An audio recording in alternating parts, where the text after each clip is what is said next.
to left, hit a ton, way back, goal!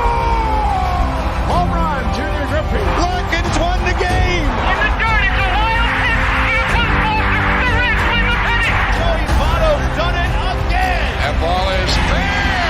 Cincinnati's ahead. 2 games to none. Welcome, Joe Randa to Cincinnati. Cincinnati Reds win the World Series in 4 straight. It was a sweep. Get out of here, baseball. It's gone. Oh, my God. Can you believe it? Johnny Bench has tied it up. Homer Bailey's second career no-hitter. 7-heaven. It's 7 consecutive games. Adam Dunn has done it again.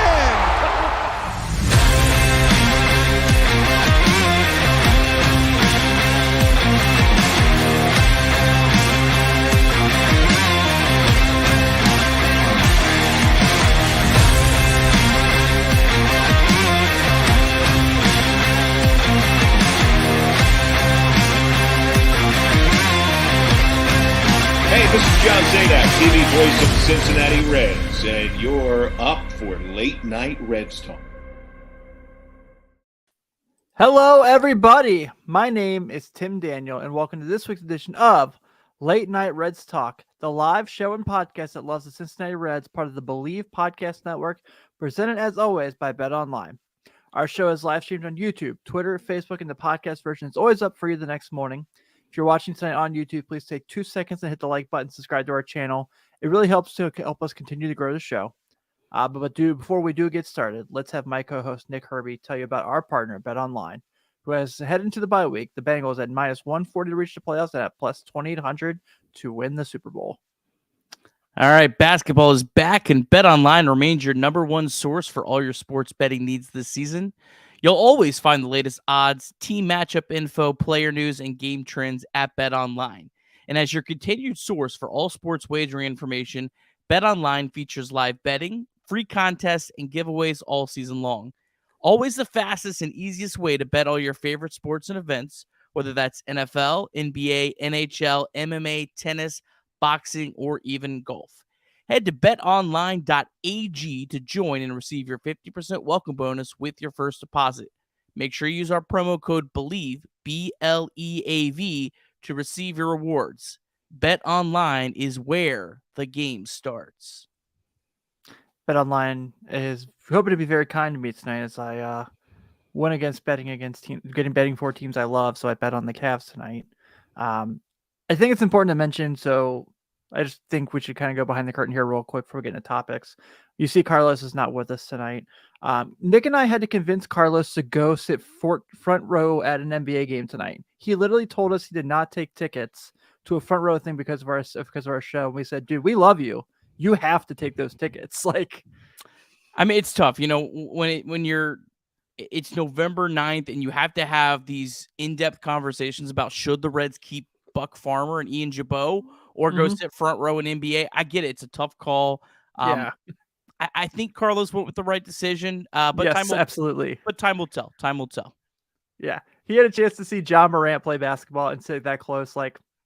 This could be our World Series preview if the Reds were in there, and I'm still going to be doing the decision he made. So I'm with it. All right, man. So the MLB offseason is officially here as the Astros have defeated the Philadelphia Phillies in 6 games to win the 2022 World Series. So Dusty Baker does get his championship and announced he's going to party, and also announced he's coming back next year on a 1-year deal with the Astros at 74 years old. So we kind of talked about the series on Friday. Only 1 game happens after that. You know, the Phillies got out to an early lead and then a 3-run homer and everything kind of changes for the Astros. But kudos to the Astros on winning. I know we're going to hear a lot of jokes about cheating again. I don't care. They won. Let's just kind of move on from it. Yeah, I thought it was a pretty fun series. Kind of cool. Baseball went right up to college basketball this year. 1 day off and the season starts. My two sports loves, so that was cool. And now it's time for the off season. Already kind of got some stuff rolling, so that's kind of fun. And I'm interested to kind of see how this off season is. But congrats to Dusty. You know, I've moved on. It was cool. It was cool. You know, I'm not gonna lie. As I'm watching, I'm kind of like, yeah. it got me a little bit. The guy's Sure. been in the game for like almost 60 years, something like that. Like, managed so many teams and been so close. I mean, so close so many times, and to finally get it, despite maybe some mistakes along the way. But happy for him and his family, and I think he deserved it. So good for Dusty. Yeah, I agree. It was really, like I said, a really fun series. We have a future star in our eyes now in Jeremy Pena, who took the world by storm. Man, he's awesome. And so a lot to look forward to there. Let's kind of get into some of the Reds discussion here real quick. Obviously, the big news is that Mike Minor is officially a free agent. Leave the memories alone. So Mike Minor, we can all remember for his year tenure with the Reds, getting traded for Amir Garrett and everything that happened after that. So looks like now we have additionally Chase Anderson, Hunter Strickland, Justin Wilson, Austin Romine, and Donovan Solano also became free agents. So this is got to be expected, right? This isn't like big shocking news. Yeah, I mean, there was no way the Reds are going to pay Mike Minor $13 million next year. Look, it didn't work out. It is what it is. I hope the Reds, one of our discussions this offseason, I hope the Reds do go out and get a veteran starting pitcher. So I hope, the Mike Minor bust doesn't discourage them from doing that again. I didn't hate the move. I still don't hate the move. It just didn't work out. It is what it is. Better than them just pocketing that extra $10 million. Like, at least they tried to get a pitcher, I guess, so it didn't work out. All the other guys, I mean, I wouldn't be shocked if Austin Romine, I wouldn't be shocked if he comes back, just because they're electing free agency. Aaron Judge elected free agency, but the Yankees are clearly the favorite for him to come back. So that doesn't mean anything. I could see Donovan Solano coming back. I could even see maybe Chase Anderson, like on a minor league contract, coming back. The Reds seem to like him, and maybe even Justin Wilson. Although Justin Wilson might retire. I think Mike Minor will retire. But yeah, I mean, so no real surprises.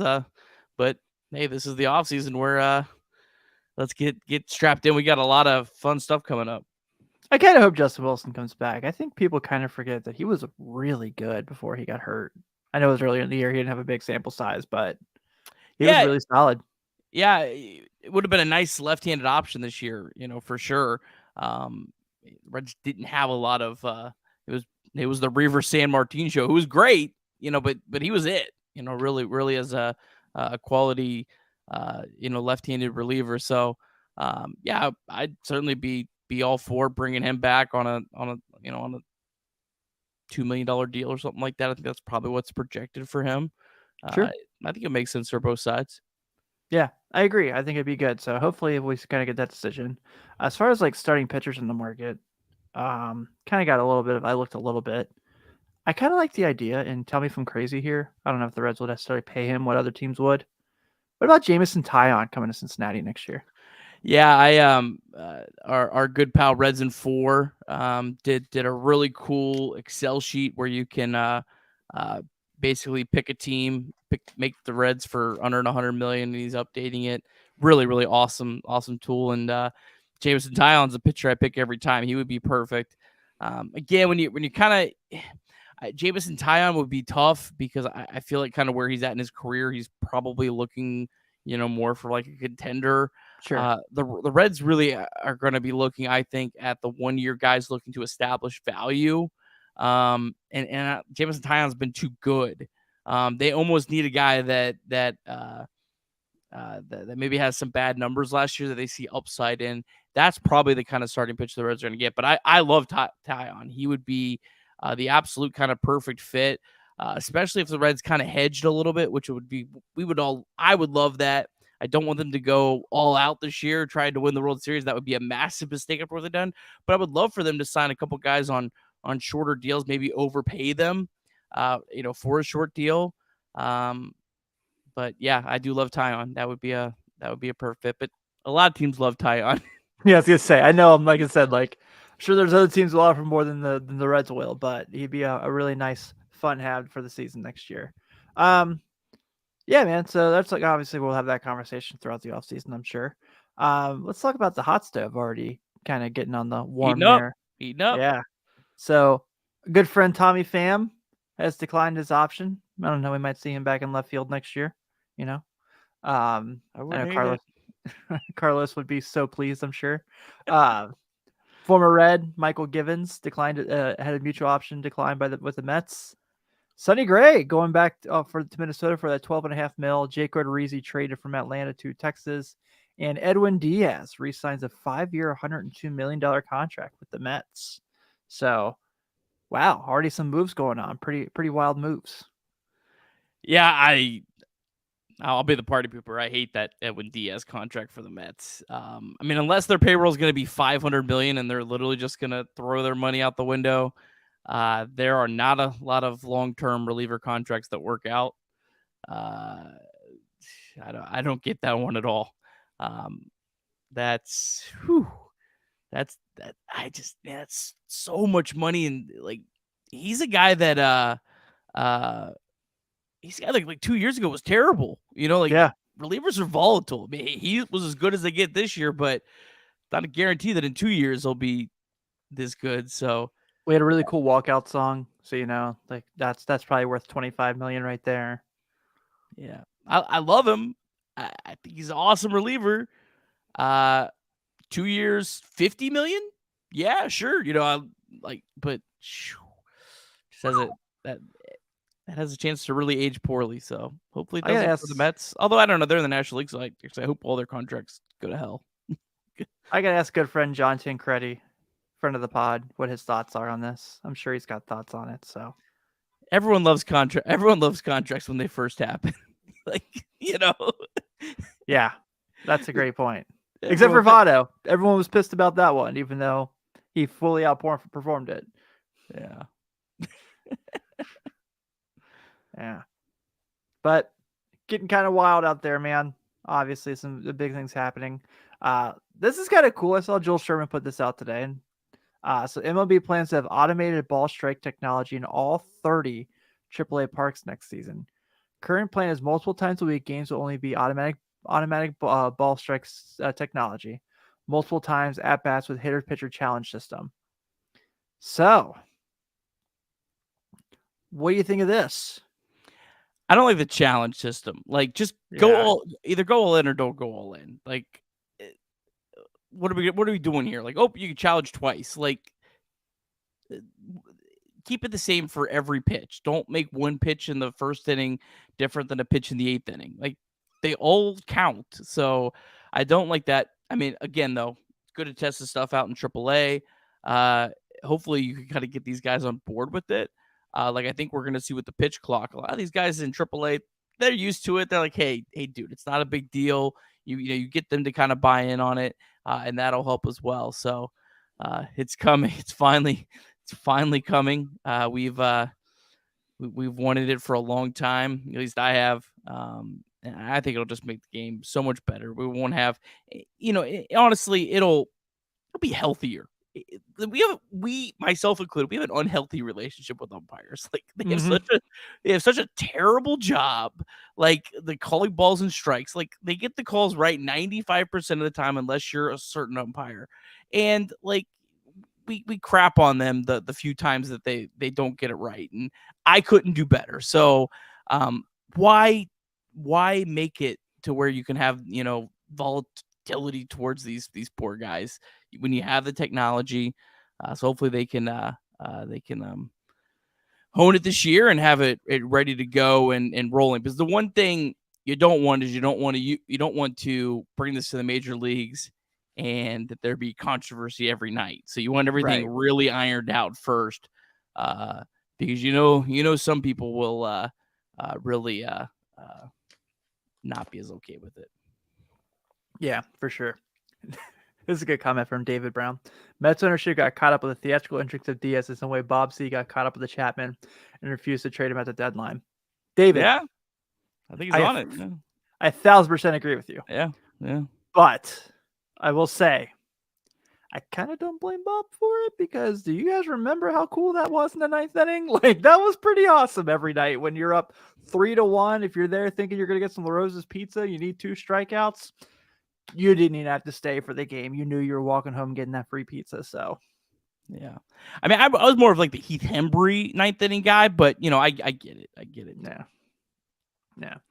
I always thought it was kind of dope. I'm not going to lie to you. It was awesome. It was electric. I don't know. Maybe we'll do it again next year. Maybe.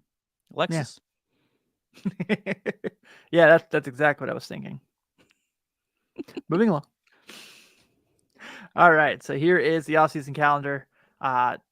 Free agency officially begins tomorrow. So free agency can be signed with any team after 5 days after the World Series. The 15th, the 40-man rosters need to be finalized. The 18th, we have the non-tender deadline. Winter meetings, December 4th through 7th, with the lottery on the 6th, and December 7th being the Rule 5 draft. And January 13th, the arbitration dollar submissions. So, all that being said, we got a little exercise here we're going to do on the show today. Yeah, let's do it. So, if you're watching, I put together this graphic. These are the players that I would assume most people think are locks to be put on the 40-man roster after that deadline on the 15th, which is before our next show. So by the time we have a next show, we should have some Red news of some sort, because as you'll see, the Reds are going to have to DFA a couple people to make room. So the players currently on the 40-man roster that are locks, I'll just read through them real quick. Antone, Ashcraft, Alexis Diaz, Green, Lodolo, San Martin, Santillan, Sims, Warren, Tyler Stevenson, Barrero, India, Steer, Votto, Fraley, and Friedel. Sims and Antone are both arbitration non-tender candidates, but they're not going to get non-tendered. So I just went ahead and put them on the locks. And then players to be added to the 40-man roster that have to be protected from the Rule 5 draft are Elly De La Cruz, Noel V. Marte, Brandon Williamson, Levi Stout, and Yvonne Johnson. Now, that's what MLB.com projected were the 5 for the Reds. Daniel Veloheen was not on that list, but is also a player that has to be protected or could get picked up. And as a catcher, you would think he'd be the kind of guy that would get picked up. So it certainly could be a lot more than 5. I think last year was 5 total with the Reds, but they didn't have nearly the star power. There wasn't an Elly De La Cruz last year and a Noelvi Marte. So it'll be interesting to see who they choose on that list. So then you get to the remaining players, and basically what comes down to is the Reds are going to have to cut 4 players, DFA at least 4 players. Now, if they decide to keep 6 players in the minor leagues to protect, then they need to get rid of 5 and so on and so forth. But the non-tender candidates, let's read through them real quick. We have Farmer, Sessa, Farmer, so Buck and Kyle, Hoffman, Senzel, Derek Law, Justin Dunn, and Aquino. And then the players currently on the 40-man roster, Fernando Cruz, Kyle Dowdy, Daniel Duarte, Ian Jabot, Vladimir Gutierrez, Joel Kuhnel, Dory Moretta, Connor Overton, Jared Solomon, Aleo Lopez, Matt Reynolds, Alan Serta, Stuart Fairchild, Michael Ciani, and Mike Moustakas. So at least 4 of those players are going to get cut unless there's a trade. The Reds could trade Alexis Diaz before all this, and just as an example, and then there's one. We're ducking and hiding that day. Yeah, and then there's one less player that you need to. Or we've also started seeing teams cutting players and teams picking up. Reds could pick some up and then need to cut someone else. So that number is fluid, but right now we think it's probably 4, maybe 5, maybe 6 even. So Tim, who's the 4 guys that you see that you think would be the most logical for the Reds to part with right now? All right, so I'm going to clear one thing out real quick before we get into it. Mike Moustakas will not be cut. They're not going to pay the cap penalty for him to sit at home. Do I think it would be a good idea just to kind of cut ties because you don't feel like you're going to be competitive next year? Sure, that's fine. But that's not how this works. I don't know. Maybe they try to Russell Westbrook him where he's just like a designated hitter against right-handed pitching only. And maybe that'll be his success route. But I'm not getting my hopes up for that by any means. So I think you're going to kind of be looking at guys, right, who can kind of contribute or maybe just be a fill-in for the major league roster next year before 24. And so I think you look at guys that can kind of like Kyle Dowdy. I don't necessarily see what his role is as a for the Reds in 23. I think I know everyone liked him because he had the lettuce, but I got to count out Ian Jabot.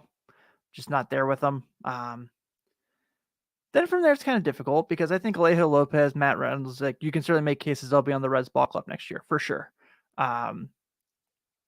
Thanks, Reds and 4. I appreciate it. I don't know. Am I way off base if I say Joel Kuhnel? Like, is that a crazy one? No, not at all. He's one of the ones that I was looking at this, I was like, yeah, I wouldn't lose sleep over. I mean, he's had a ton of chances. Yeah. Like with the Reds alone, like. Yeah. All right. And then. Yeah. All right. I was going to say Jared Sullivan would probably be my next one. And Sydney jumped right on in the chat. So. Reds at 4. I have Joe Bo in my 4 too, kind of for a different reason. So there's a lot of different ways that you could look at this, and the first thing that we don't know is what the Reds' budget is, and that has a lot to do with a lot of this. Kyle Farmer at $6 million almost. If your budget's $70 million next year, you're really gonna pay Kyle Farmer $6 million when you have 40 to Votto and Moustakas. You know, how are you going to field the rest of your team? So that kind of comes into it. Looking through the non-tender candidates, only 2 guys on the list that I really am passionate about the Reds keeping is Buck Farmer and Justin Dunn.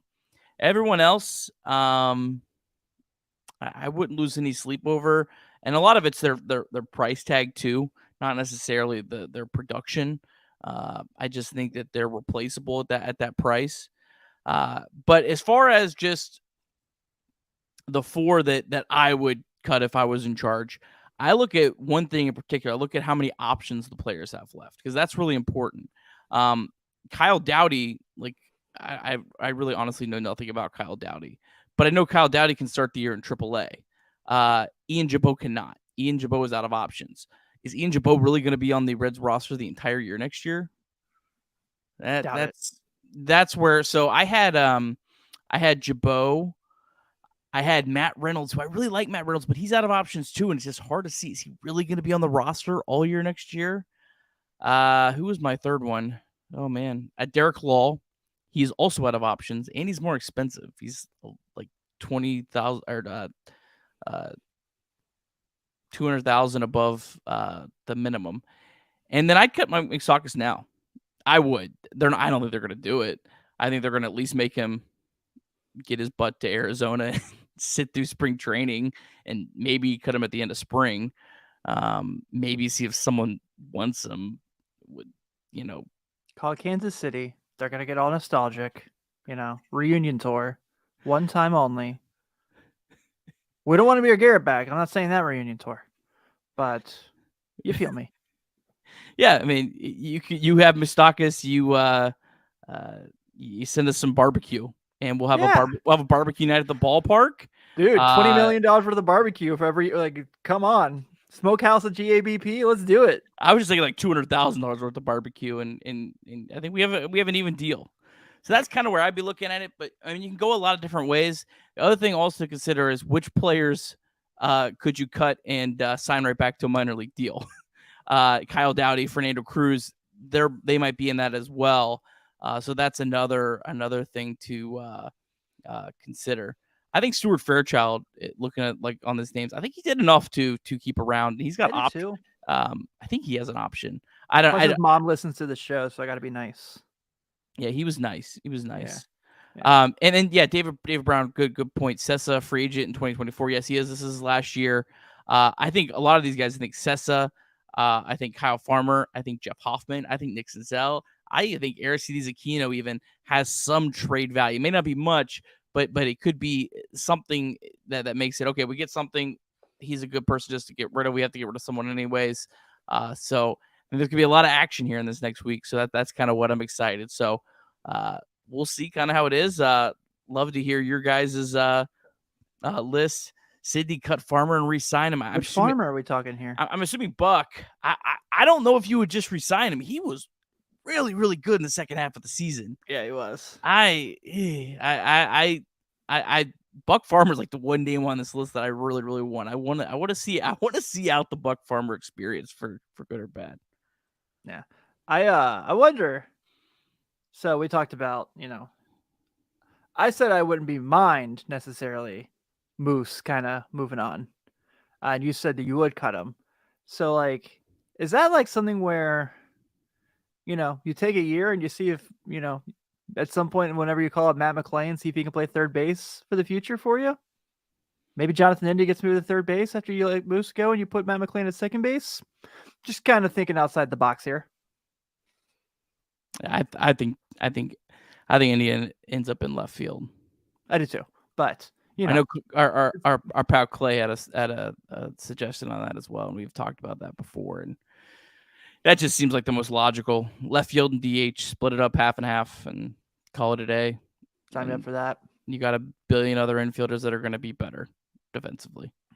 Yeah, so, exactly. Yeah, Serta's definitely you're holding on to Serta. Hasn't even touched the big leagues. Has got all that control, power through the roof. You need to see what you got, especially with the roster the Reds have. They have plenty of other guys they can cut before Serta. So, if you came here and asked if the Reds are going to be taking a swing at Jacob deGrom, this is not the show for you. I apologize. I'm interested. Jacob deGrom's contract is going to be fascinating to me because I think it's going to be a bad contract. Yeah, it's going to be pretty rough. I think that's going to be one of those contracts. Yeah, we got deGrom, and then 3 years later, their fan base is turning on him. So, I don't know anything about that. My favorite baseball player of all time coming to my hometown team. I like Kyle Gibson. That's the kind. Kyle Gibson's the exact type of pitcher. Kind of had a year last year. You bring him in, you hope that he can find something, but he's kind of that veteran that just kind of helps fill up the rotation. A guy you can count on a little bit. Kyle Gibson's exactly in that mold that I'm looking for. Good suggestion. Yeah, I like it. Also important to note that 2024 is the last season the Reds are paying Ken Griffey Jr. So the books are about to get very, very empty. Oh, yeah. Yeah. Elly Watch. Let's take a look at it real quick. We've talked quite a bit about his play in the Dominican League, and he's still doing the damn thing. 60 ABs, 444 OBP, 533 slugs, 7 stolen bases. I don't know how many ways we can say Elly De La Cruz is really good at baseball, but Elly De La Cruz is really good at baseball. Yeah, and Oneil Cruz has now joined that team. Really? Yeah. I don't think he's played yet. I saw a tiny bit of the game earlier. I don't think he was in the lineup yet today. I think he's still, getting his feet wet, and I think he did like a scrimmage or something. But yeah, Elly's team is in first place. The Dominican League runs through the end of December, and then they have the playoffs. It's a long playoffs, and they start like at the end of December. I don't know how long Elly's going to play. A lot of times, from what I understand, when it gets into the playoffs, it's not a lot of times the major leaguers are the players left, or sometimes new major leaguers come and they kind of go back and forth. I know one of Elly's teammates, Pavin Smith from the Diamondbacks, has already left. He came and played for a while, and I guess said, "Yep, I got enough reps. I'm good," and headed back home. But yeah, just fun to watch. It's gonna be cool to see him get to play with Oneil Cruz. Kind of maybe start a little friendly rivalry. Kind of as these two players, progress and are division rivals. But you can't say enough good things about Elly. Being that 444 on base percentage, really showing some good patience at the plate, drawing some walks. In an environment where it's intense, it's really intense, and he's having a lot of quality at bat. So, just so excited. Can't wait for him to get here. I'm going to be patient. But it's hard. Is that going to be like a surprise pod next year, call up day? We're just going to be like, he's finally here. And we all jump on the mics. Well, I'm jumping in the car. So you'll have to get me on the phone, driving 95 miles an hour down I-71. I think we can make that happen. All right, so David Brown does bring up the Reds could delay the clock on several prospects until June. Still DFA moves to make room on the MLB roster. It's not a bad point. Yeah. They can also just play Stuart Fairchild or someone until the prospects are ready. Yeah. One thing I don't know. I wonder, this would be a great question for Carlos if he wasn't ditching us tonight. Just kidding. But I wonder a guy like Moose that, especially if he just comes out and he's really bad like he was last year and there's no signs of life, I wonder what that does. Like, remember, like, at the end of, I don't want to say you're going to hate me, like the end of the 2008, like, Reds, and you can say it. It's fine. I'm not going to get mad. I know exactly where you're getting at. He's getting $3.6 million from the team next year. I know. But, I want, is that a good thing? Like, no. What purpose is he really serving? And so, like, he's gone after next year. It's not like he's helping you compete. So I don't know. I'm ready to rip the Band-Aid off. I don't know. Maybe I'm just being too hard. I don't know, but I'm not. I don't think you're the only one that feels that way.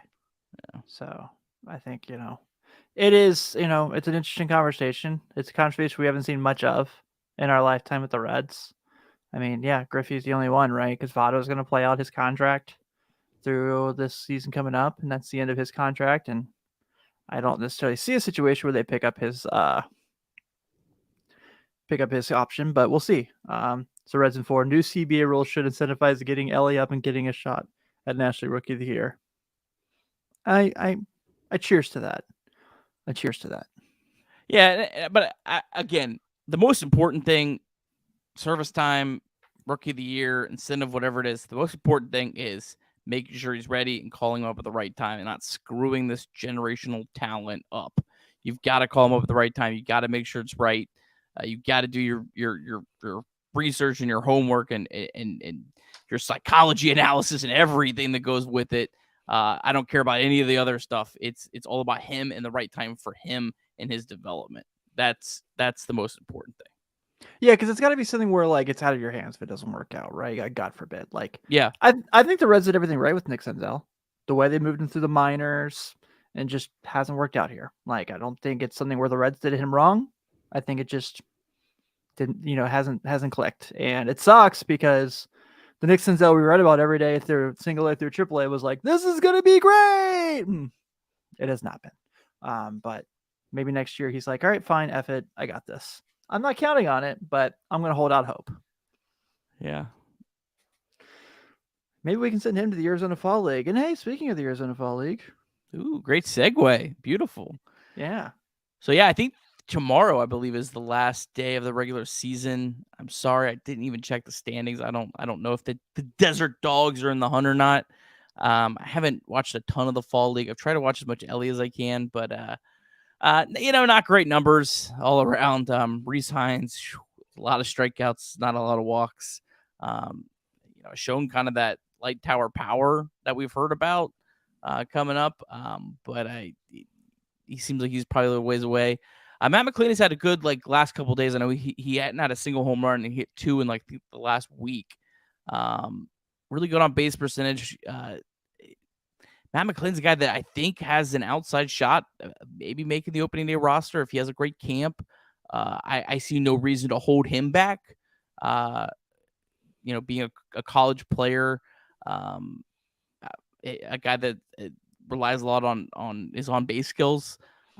So I think he could. Novi Marte, the numbers aren't spectacular, but I do like the 12 walks and the 12 strikeouts. I do like that a lot. That's really encouraging. And every time I open up Twitter, I see a tweet from some scout or someone famous talking about how impressed they are with Marte. So he's going to be special. I guess he probably opens the year at AA, and we'll be watching him as well. It'd be kind of cool if I don't think it's going to happen, but it'd be kind of cool if they do start Elly at AA again just for a little bit. I think they'll probably start him at AAA and Marte at AA. But it'd be kind of cool if they had them. Kind of cool if they had Marte, McLean and Elly all on the field at the same time. That would be pretty cool. That'd be worth the road trip to Chattanooga or Louisville. Like, yeah, that'd be fun. That's like when you would go see the Bats in like 07, right? With like Bruce and Votto and like all those guys. Yeah, this is that same vibe. I mean, it's I don't think it's made up. I think there definitely is that kind of excitement. Yeah, I'm with you on that one, man. All right, so kind of got that quick update there, and then I think that kind of wraps it up. I know we're kind of dealing with everything with now that the World Series is over. Hopefully, I'll get back to our regular schedule a little bit more. Kind of get that checked out here this week. So we are back to next week. We'll be back on Thursday at 9:00, and then the week of Thanksgiving, we'll be at 9:00, and then the 28th will also be at 9:00 as well. And then starting December, back to our 7:00. That's the week after Reds Fest. So hopefully, we'll have some cool photos and stuff. Yeah, have some fun stories. Hopefully we'll get to see some of you guys at Reds Fest. Look, it was so cool to get to meet the 5 people that watch our show when we came down. And none of them knew who I was. They all knew who you and Carlos were, but they didn't know who I was. That was you painful. look so much like Jeff Carr. I mean, that's true. That's the problem. True. Yeah, I know. I have a better beard than he does, though. So yeah, you hear that, Jeff? Calling you out. Yeah. Well, thank you guys for tuning in. As always, our shows are presented by our good friends at BetOnline. So please use that promo code BLEAV, BLEAV, and get your 50% welcome bonus. If you say we said earlier, if you're watching us on YouTube tonight, take a second to give us that subscription. It takes a couple seconds, and it goes a long way for us. Podcast provider of choice, please give us a nice solid 5-star review. It goes a long way for us as well. And of course, if you want to support the brand, latenighreds.merchmake.com, where you can get some gear. We are big fans of it. We'll be wearing plenty of it. I'm going to get some stuff for the Rocket Reds Fest for sure. So that way people will know who I am. Beautiful. All right. Well, thanks, Dick. I appreciate it. We'll have Carlos back next week. Can't wait to hear all about his NBA experience because I've wanted to do that my whole life. Have a good one, everybody.